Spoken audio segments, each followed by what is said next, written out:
Heyo everybody, Haku here with my live reaction or read through, whatever you want to call it, for Omniscient Reader, Omniscient Reader's Viewpoint, episodes 64, 65, and 66. I was told, I feel like saying I was told sounds a little bit too harsh.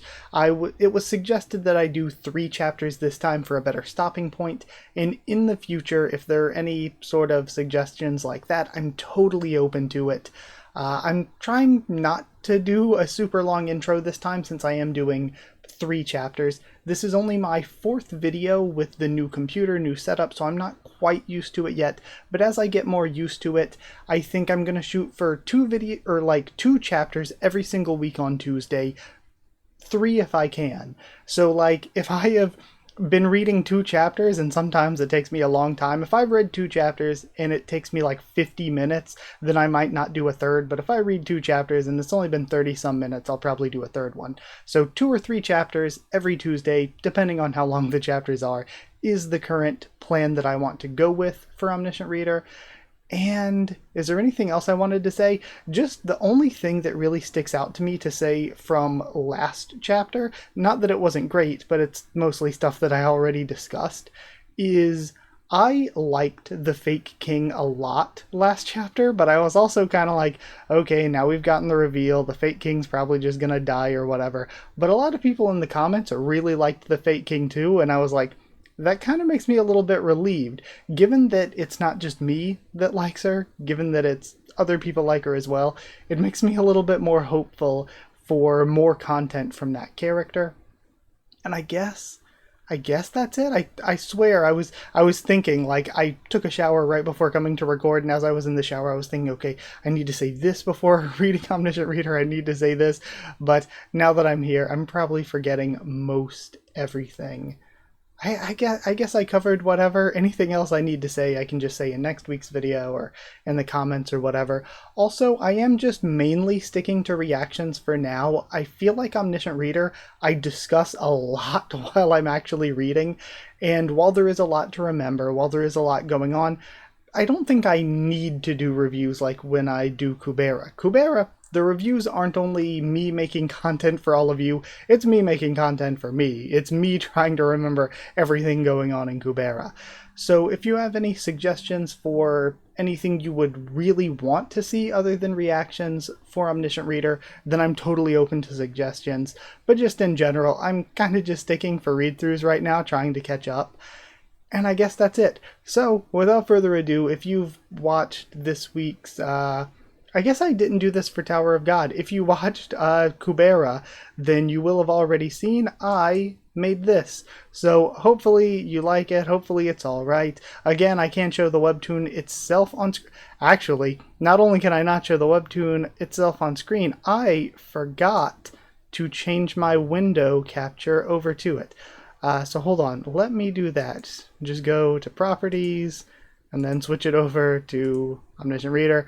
Okay, so I can't actually show Omniscient Reader on screen because of Webtoon policy and everything, but I will have the filter over it like I did in the past. I just made a new one, so you can see here what's going on screen while I'm reading. I'll have the chapter number. I can switch that between chapters because I have like the individual digits there as individual elements that I can just flip the numbers up and down, so I can flip it up to 65 and then 66 for this video.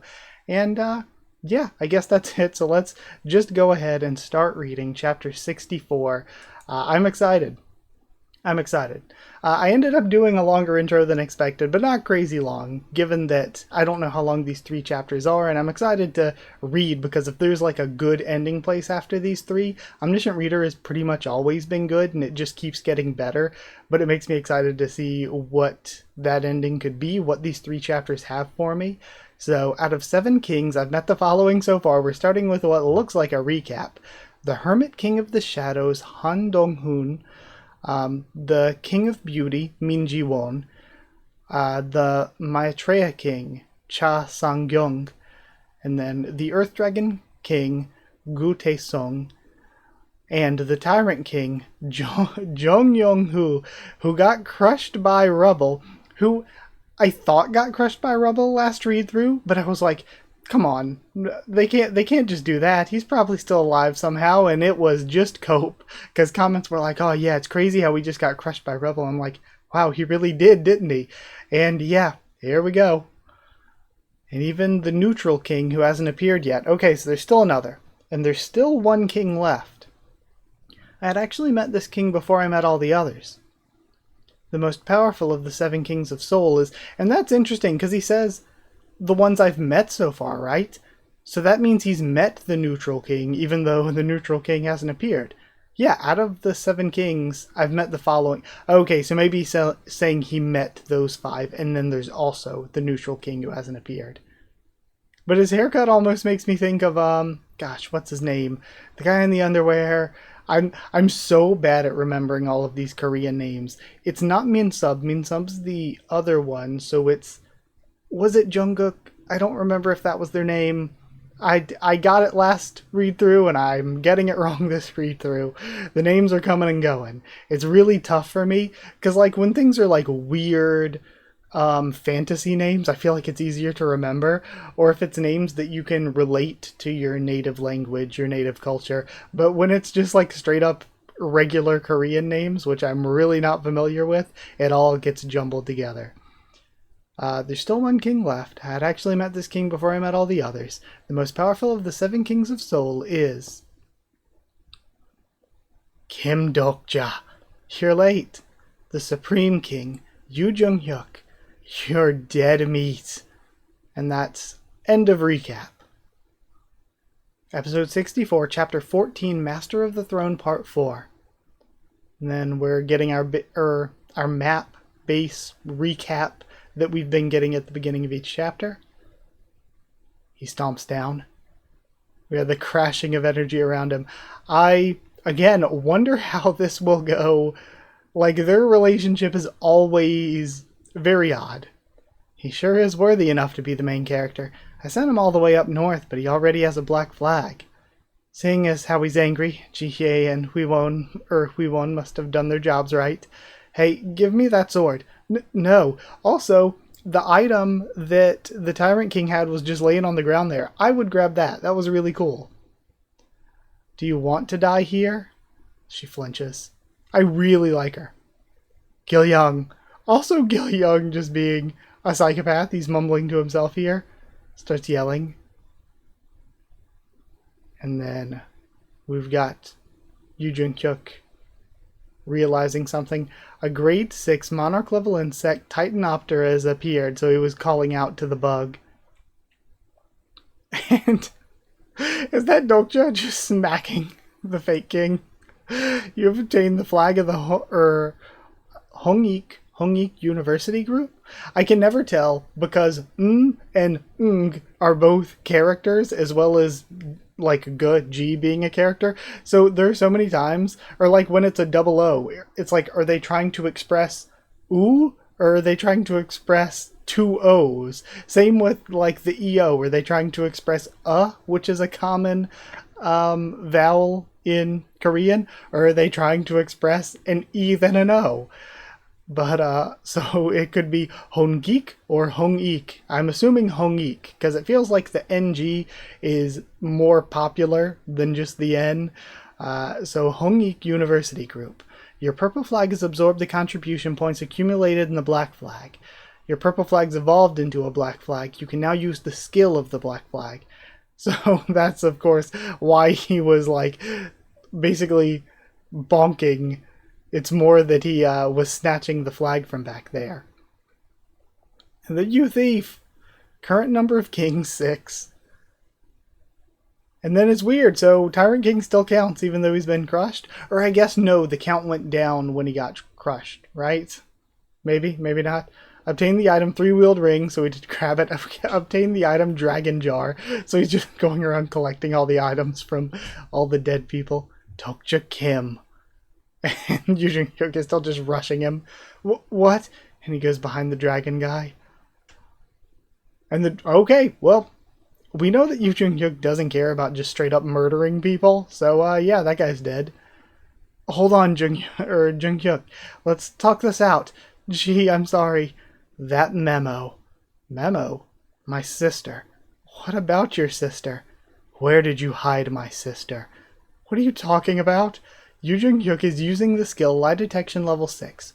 Yu Jung-hyuk has confirmed that you're telling a lie. Damn it. I'm really gonna kill you if you don't tell me right now. Yeah, that was probably not a good happenstance for Dokja. Fine, but first, let's put down that sword. What'll you do if I really am a bad guy? Are you going to hold my family hostage? There you go again. That's not what I said. I should have killed you then. Die. Wait. Calm down over there, and the Dokubi are stepping in. You can't be fighting already.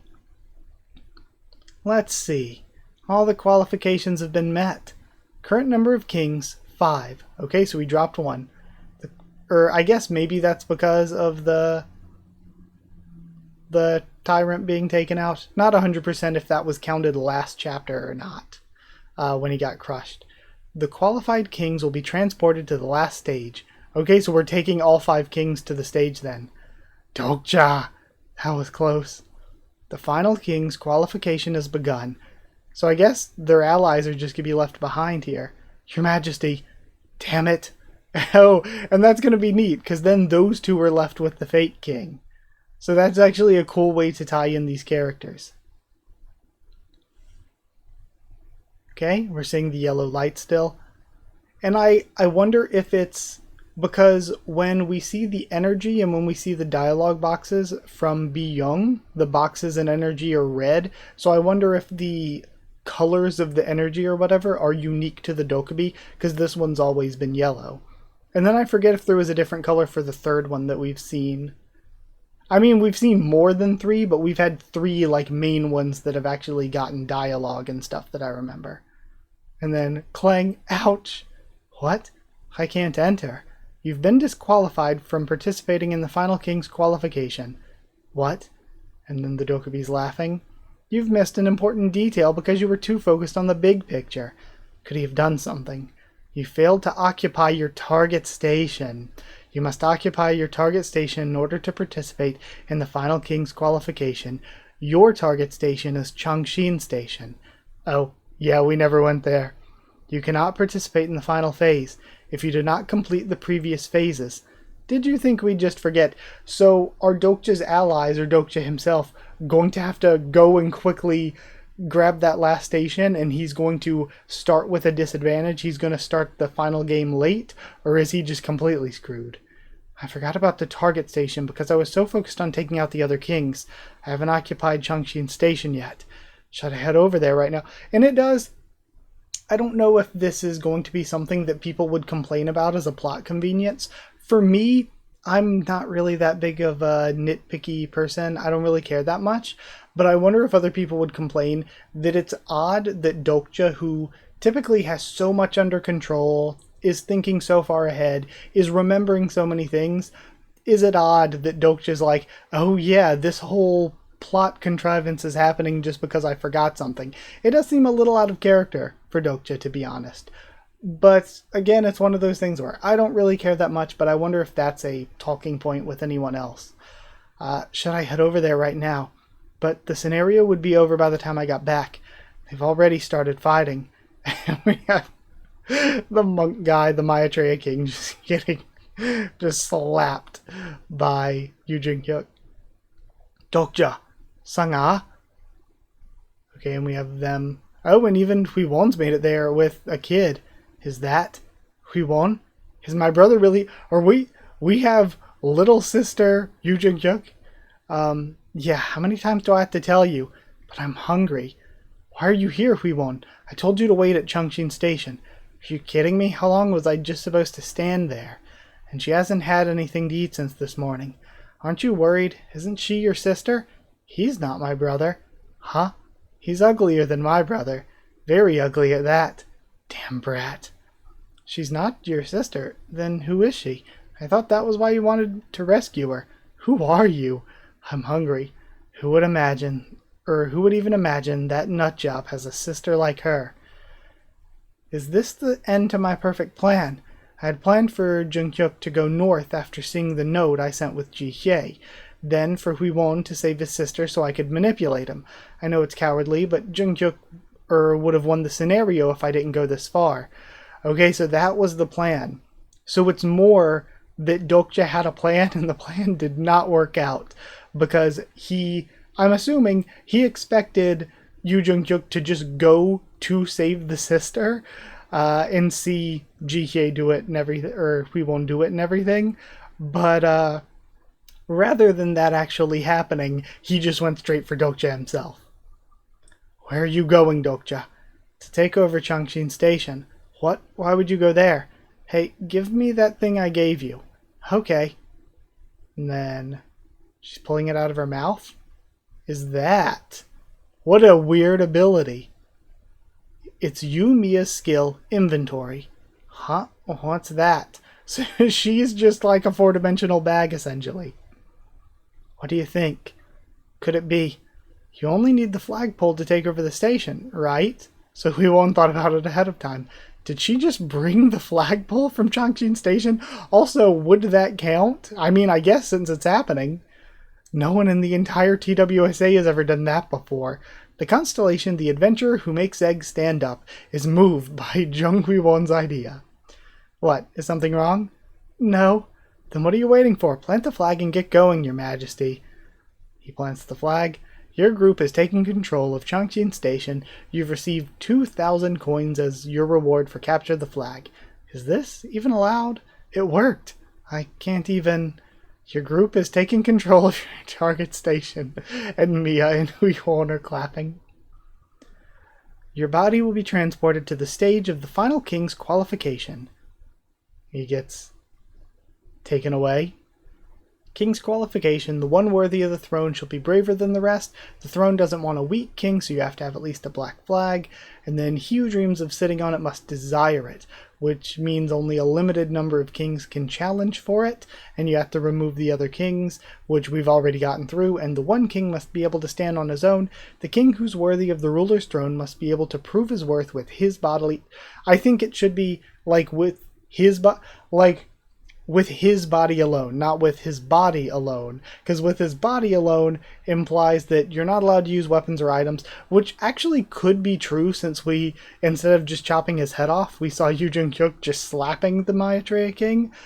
Or it, like, I was thinking with his body alone, as in, you have to go yourself, you're not allowed to bring allies. So I guess the emphasis on his or body does make a difference in this situation. All kings can no longer receive the support of their constellations. The items that affect your attack and defense stats will be restricted. Okay, so you can't use anything. So it's kind of both. You can't use anything to help you. It's just you at your base form. The use of all skills, stigmas, and special item effects will be restricted. The overall stats of all kings will be reduced to 10, 10, 10, and 10 and 10. So it really is just completely equal who wins. The final king's qualification will continue until there's only one man left standing, which is kind of rough since Dokja and Yu Jung-hyuk, like one of them has to not be left standing here. The King of Beauty, Min Ji-won, the Maitreya King, Cha Sang-gyung, and then the Supreme King, Yu Jung-hyuk, and that middle-aged man, the Neutral King, Jon Il-do, has forfeited. Okay, so never mind, it wasn't somebody we knew. Must be the Neutral King. I love his face. This fight should have ended in less than a minute, because of Jung-hyuk. But, die devil, he dodges.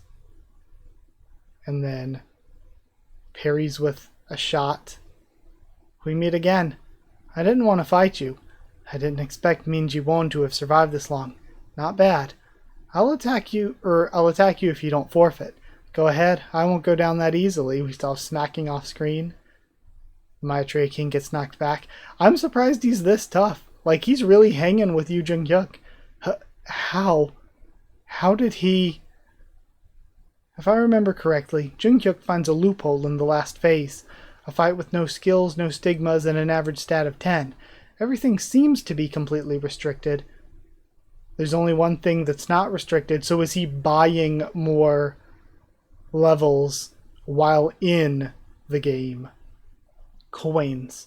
Okay, so his stats got reduced to 10 for the game, but he can always buy more to raise them again. Constellation, Lady of the Sleeping Brocade, is questioning the fairness of this scenario. What seems to be the problem? It's within their rights to spend the coins they have, and of course all increased stats will be reset after the scenario ends. So you have to basically gamble your coins on you winning, because if you spend those coins and lose anyway, but don't die, then you're going to be shorted those coins. So think carefully about spending your coins. You're pretty much throwing them down the drain. More than throwing them down the drain, it's, again, kind of just like a gamble. And he just completely, this is a really cool looking panel, completely blasts the Maitreya King. The Maitreya King, Cha Sang-yong, can no longer fight. So it does seem like it is not necessarily a death battle, but you are allowed to just be knocked out. Then he goes absolutely flying. They probably don't have any coins left. There's no way they saved their coins during their battles to get here.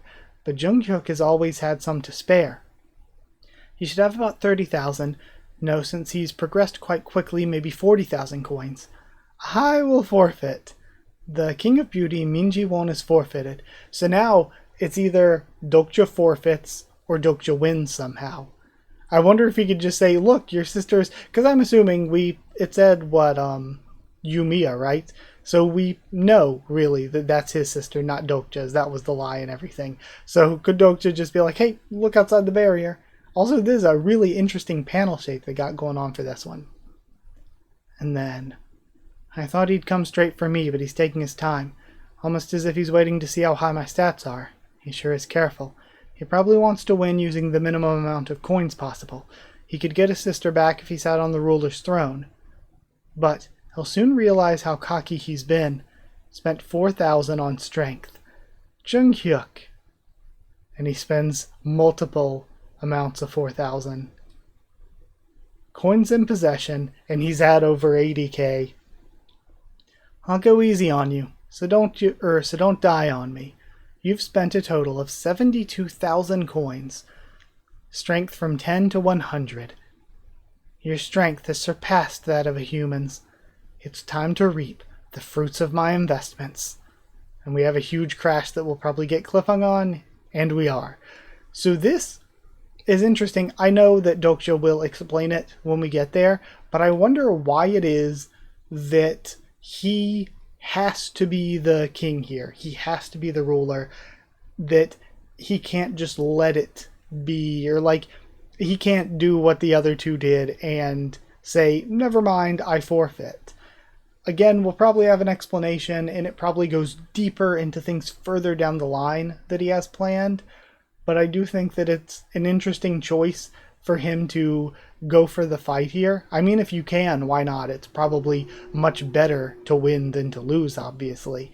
So either way, that's it for the first chapter. So let's move into chapter 65. And for chapter 65, we start off with the strength 10 moving to strength 100. And then your strength is surpassed that of a human. Incredible. You're the first to have strength in 3 digits. You've received 30,000 coins as a reward, so that was definitely worth it, actually. And then we have Jung-hyuk's reaction. Live Jung-hyuk reaction. He's rushing towards him. Spent 10,000 coins on agility. Starts to draw a sword. But it isn't enough. Dokja's just moving way too superhuman. And we have the massive crack as he sends him flying. And it actually looks like he sends him ricocheting around. Omniscient Reader, Episode 65, Chapter 15, The World Without a King, Part 1. Okay. And I don't really know if we need this map anymore. I guess, I mean, the home base station is still a thing, but the target station's not really the target station anymore. So I wonder if we really need this map. We see the Dokkaebi watching on. Ah. Looks like the underdog has won. Huh? Did I hit him too hard? I didn't kill him, did I? Jung-hyuk? Whoa, you startled me. He's just completely pissed. How can he still be conscious after being hit with 100 strength? I can't believe... Junkyuk? Has he passed out with his eyes open? He really, if Omniscient Reader ever gets the anime treatment, he's gonna get like Looney Tunes around the place, just bounced all over. And then, you should have been nicer to me. But how can you threaten to kill me every time you see me? I guess this is my only chance to ever slap you. The Supreme King, Yu Junkyuk, can no longer fight. Congratulations, you've passed all the qualifications for the ruler's throne. Your temporary stats have been reset. All the restrictions that were put in place have been lifted. The Constellation Prisoner of the Golden Headband is satisfied with the ending.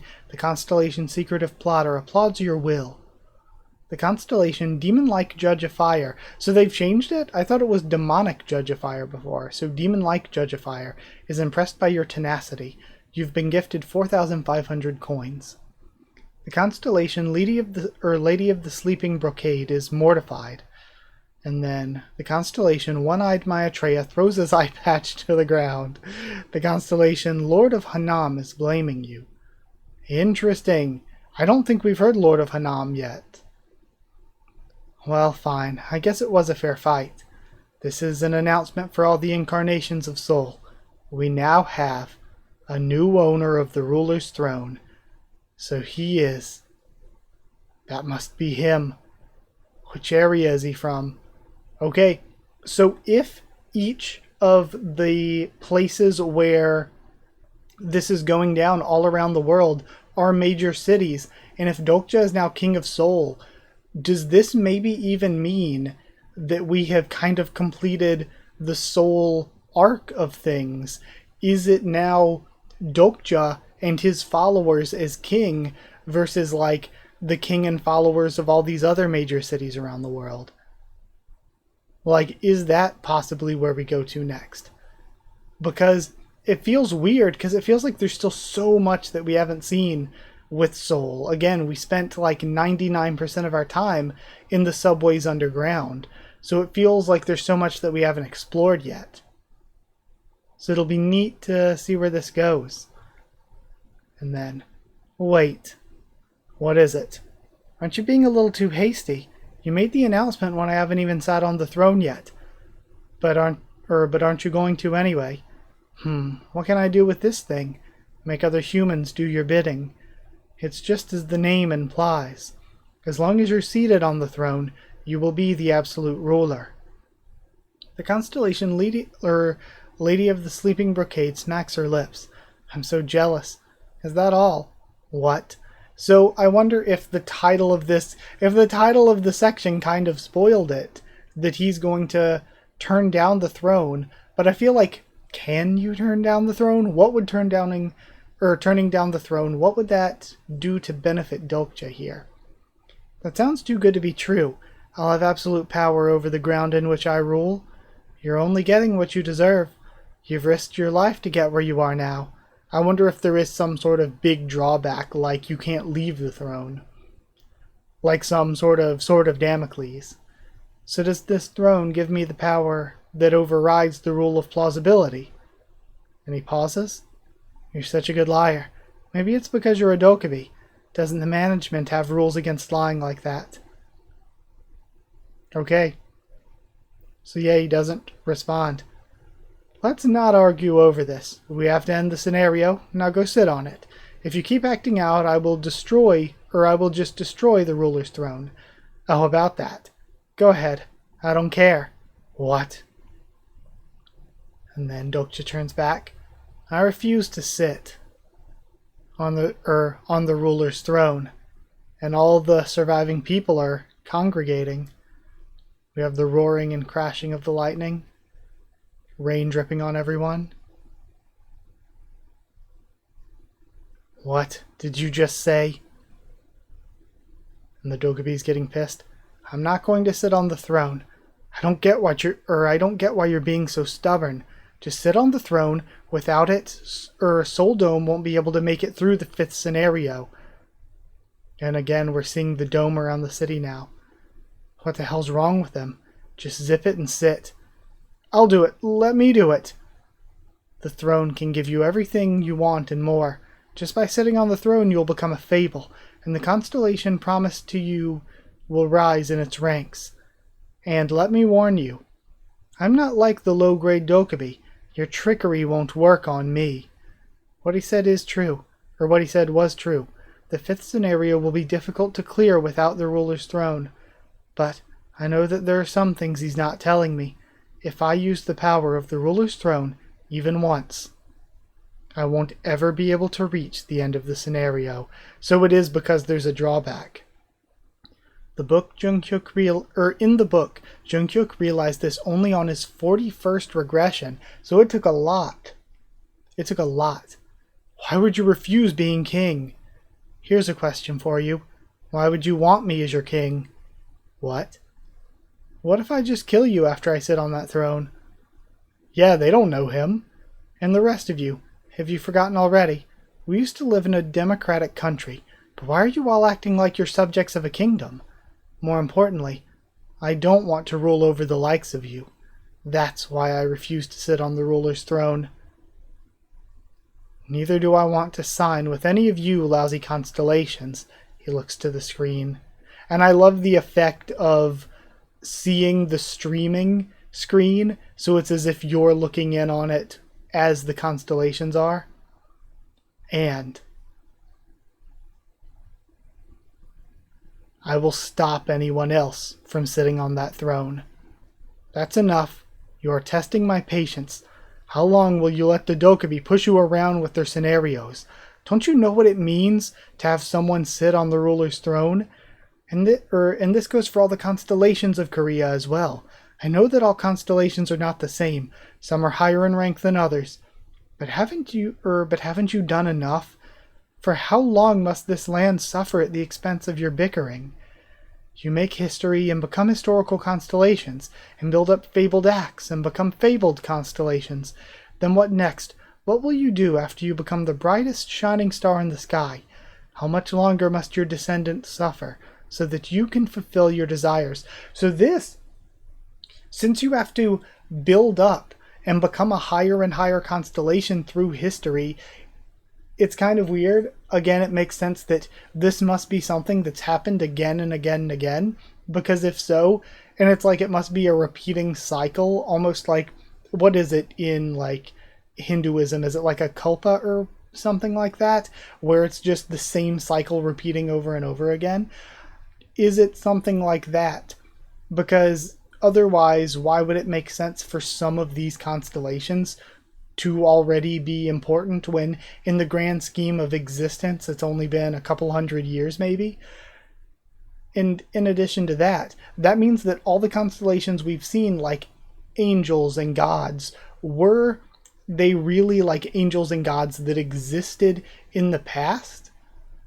Or can a fictional character become a constellation? Because something like, say, something from the Epic of Gilgamesh, there wasn't anything like that. I don't remember where the dragon was from or whatever.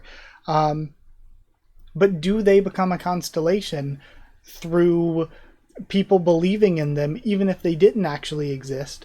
Or like gods and stuff. Were the gods things that existed in the past? Or were the gods humans that existed in previous kalpas or cycles or whatever? So, that leaves a lot to think about. The constellation One-Eyed Maitreya is, again, I don't know if I've been saying Maitreya, which is probably very wrong. Is it Maitreya or Maitreya? No clue. Maitreya is in deep thought. The constellation Lady of the Sleeping Brocade falls silent. I'm afraid I can't let you go on. A new sub-scenario has arrived. Sub-scenario Usurp the Throne, Category Sub, Difficulty B, Clear Condition, Subdue Incarnation, Kim Dokja, who refuses to sit on the throne and usurp the throne for yourself.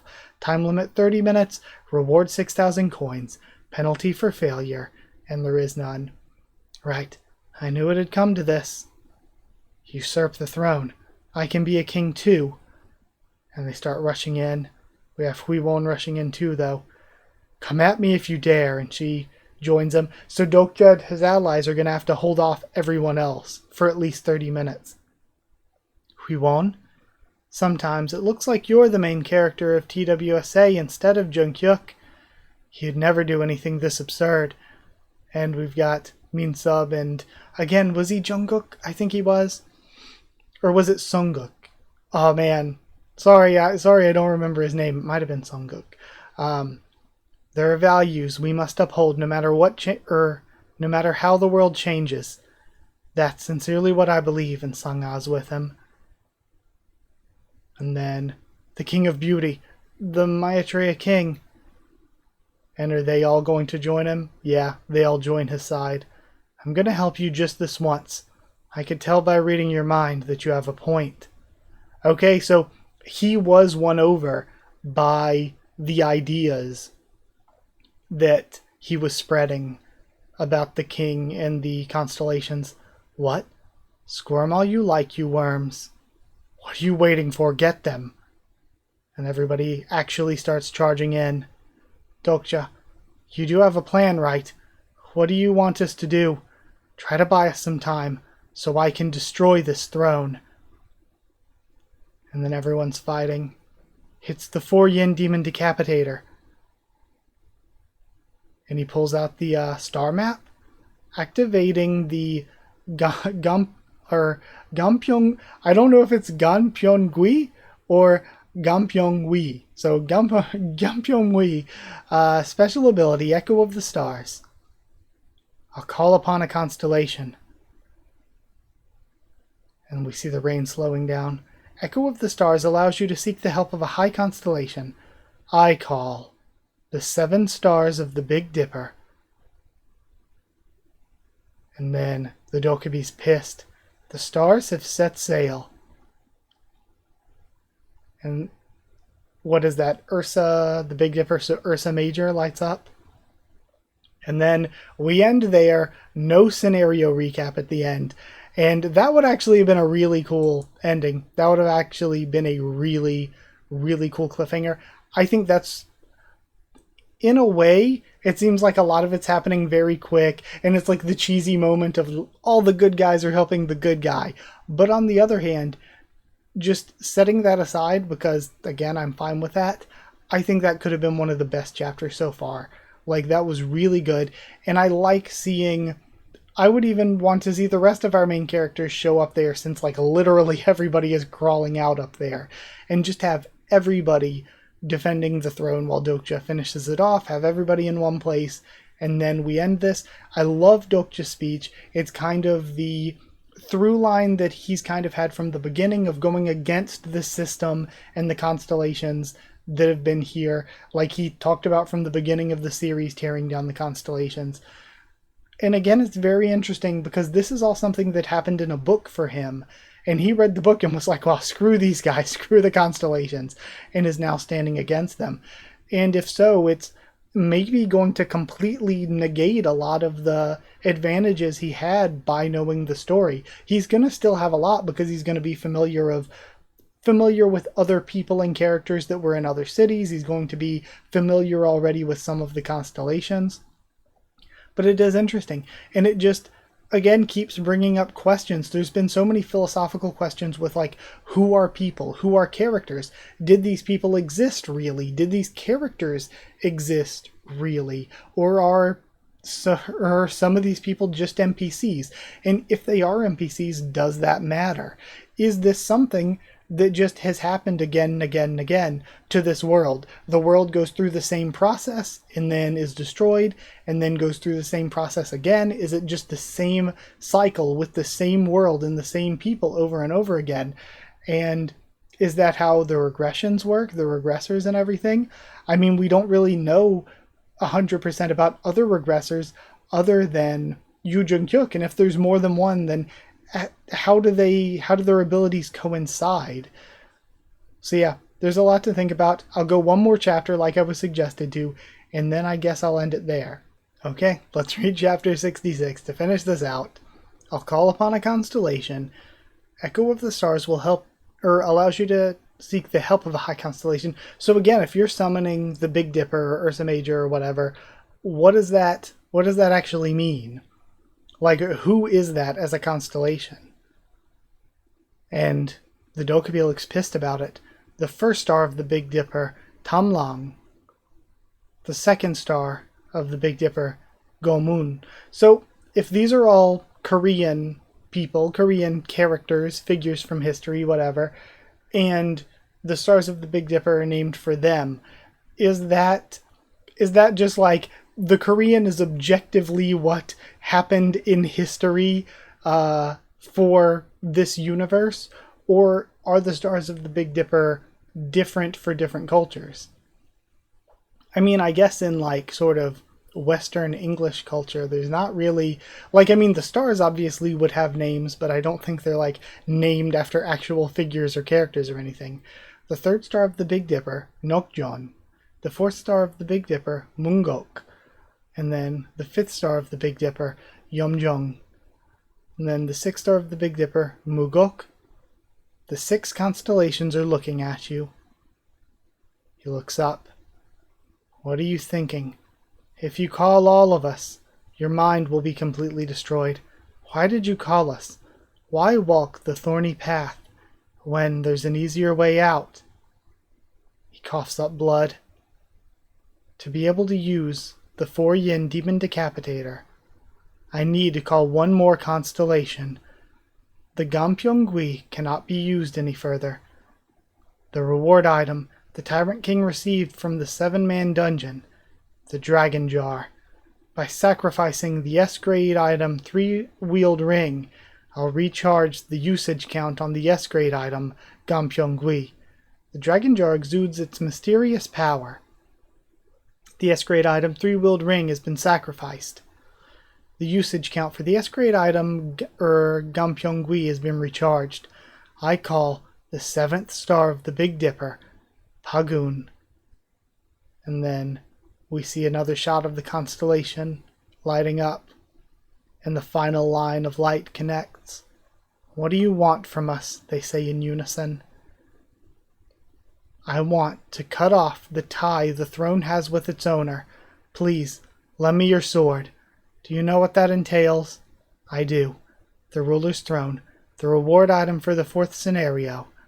The throne allows the user to borrow the power of one of the rulers of the Dark Dimension. And again, what is the Dark Dimension? Who are the rulers of the Dark Dimension? It'll be handy to have such powers for now. I'll be able to control Junghyuk and neutralize my enemies here, but our world will be brought to an end as a result. That's the price I must pay for borrowing such great power. Even the constellations don't want anything to do with him.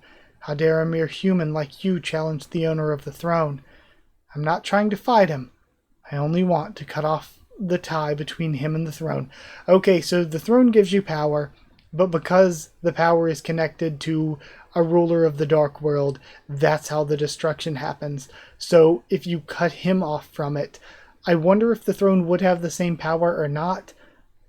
I mean, you would think probably not. Without his connection, it wouldn't have the same power.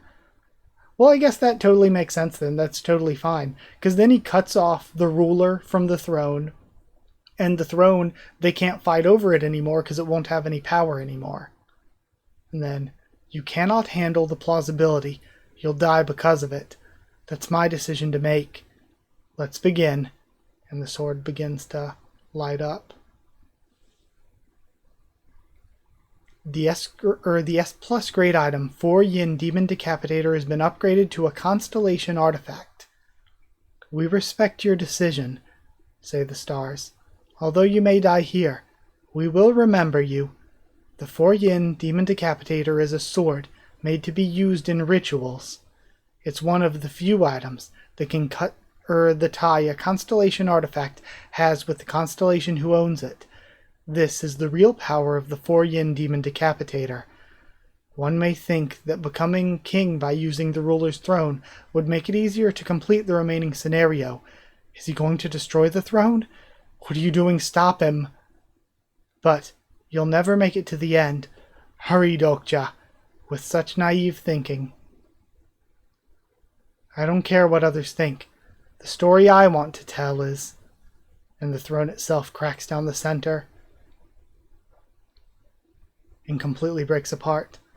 The protection cast on the constellation artifact, the ruler's throne, has been removed. So he managed to actually destroy it. The sub-scenario is ended. Has it ended? A mysterious ruler has noticed the sudden chance in this world? Or do they mean change in this world and they just made a mistake? Damn it. You insignificant worm. Because it would make sense if he destroys the throne connected to the ruler, that the ruler would notice that the world has changed. But if it is chance, if it isn't a typo, then that's like ominous foreshadowing. You insignificant worm. Prepare yourself for the burden of plausibility, say the stars. I'll be fine. For something to be plausible, things have to seem probable. I've done everything I could to make things look plausible. That's true. Like, he's broken all these rules, he's done things that nobody's done before, he's made this huge scene, this big stand where he's going to destroy the throne while all his allies are protecting him. And that seems like something, it's like, oh yeah, that could reasonably happen in a story. So, it does seem reasonable. And then, we have the laughter of the Dokubi. You didn't think you'd get out of this unscathed, did you? It feels as if my body's going to shred apart. He's coughing up more blood. He collapses down. I love the reflection in the Dokubi's glasses. Huiwon and Sang-a looking on. And then just the shots of the stars. Because seeing shots of the stars, we know that the stars are constellations. We know that those are like actual living, thinking, sentient creatures watching him. Just the shots, like just the shots of the sky, just the stars watching him. The story that I wanted to tell is Constellation, Naval Warfare God is looking at you. And they start lighting up. Constellation, Bald Army General's looking at you. Constellation, the last hero of Hwang Sambul is looking at you. Constellation, the Lady of the Sleeping Brocade is looking at you. The pain is subsiding. Constellation, the great King Hungmu is looking at you. Constellation, One-Eyed Maitreya is looking at you. The constellations are sharing my burden of plausibility. The constellation First Star of the Big Dipper, and it goes through all of the rest of them, are looking at you. And then Lord Chungjang of Hengjusan Song, or Saong, is looking at you. Lord of Hanam, who we had mentioned like last chapter. Why? Is this the story that you wanted to tell? We'll be watching you, the king of the world without a king. The fourth scenario has ended abruptly. You've achieved a non-existing achievement. And the rain falls again. A new fable has been created. The fable, the king of the world without a king, has been created. So is that a new constellation? Due to an unexpected event, the reward calculation will be delayed. And then everything stops. There's no next regression for me. I'll end the story in this world. Man, what a great panel. And is that where we end? That really just feels like an end. Like the end of the story so far. The end of the first saga. That really did feel like the conclusion. Episode 66, Chapter 15, The World Without a King, Part 2. And that's where we end. What an incredibly good set of chapters. Again, that felt like the end of the story. That felt like the ending, really. So yeah, I guess that is the end for now. That feels like the end of part 1. It feels like we're now really just moving into the next part of the story after that. I'm excited to see where it goes. What happens with all of the characters. I'd like some more character focus. So yeah, I guess there's not too much to say. I discussed a lot while reading. I do think it was really incredible, but I also really have like less than 2 hours to edit this video, so I need to go edit. So thank you so much for watching. Like if you did like the video, comment down there to tell me what you thought of these chapters, my first thoughts and reactions. Subscribe for more Omniscient Reader, much more on the channel. Follow on Twitter if you would like to. Join up on Discord if you'd like. If you want a link to the Discord server, we can talk there. Ask and I can give you a link to it. And if you'd like to help support the channel, you can do so by dropping a super thanks, or if you want One Piece videos a few days early, and if you want a shout out at the end of every single video, your name's in the credits here, then you can hit join down below to become a channel member. You can go to patreon.com/HakuOfTheTubes, or the link will be in the description to become a patron. Huge thank you to people who are patrons and members, as always. Thank you to Chosen Regular Evan Holly, Magical Girls, FR Smeller Dog, and Abyss Knight, Cherryton Student, David Langstaff, Slayer Candidates, SGN Stans Eater, and Pure Element Pateo de Owl. Thank you all so much for your support. Thank you so much for watching, and I'll see you all next time.